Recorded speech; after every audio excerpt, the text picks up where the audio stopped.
So after using Klarna multiple times and making multiple videos, this is the Klarna review. Klarna today supports in-store and online orders, and like every sophisticated app, it has pros and cons.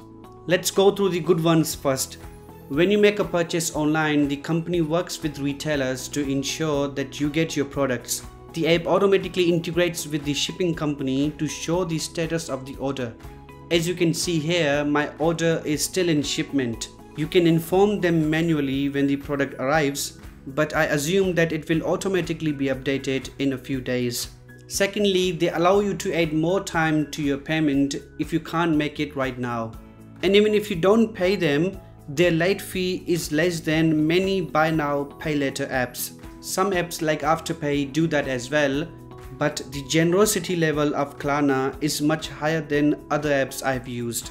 Thirdly, Klarna shows your carbon dioxide emissions. Yes, as you buy something, it calculates the emissions of the products and shipment.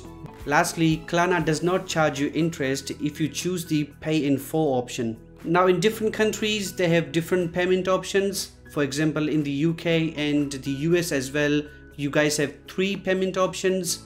Here in the land down under, we only have the pay in full option, which is honestly nice because it forces you to clear your debt earlier. Alright, so we covered the pretty things. There are a couple of issues with Klarna and let's explore them right now. The first one is the one-time payment card.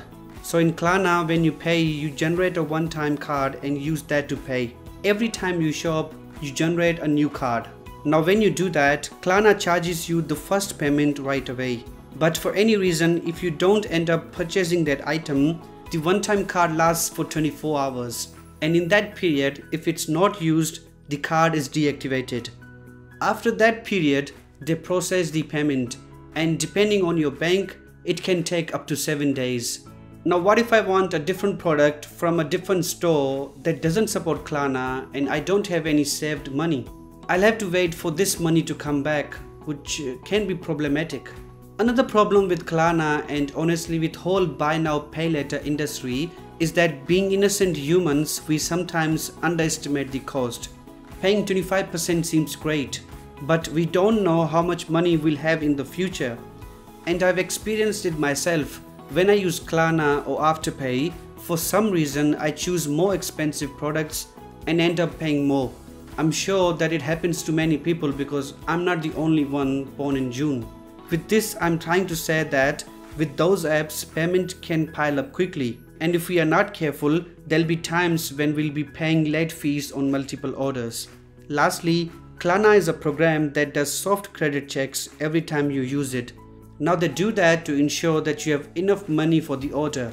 But in some locations, it may be recorded in your credit report, which is a bit scary. But honestly, if you have savings in your account, you shouldn't worry about it too much. Anyway, this is it for this video. Thanks for watching and smash that like button if the video helped. I'll catch you later. Take care.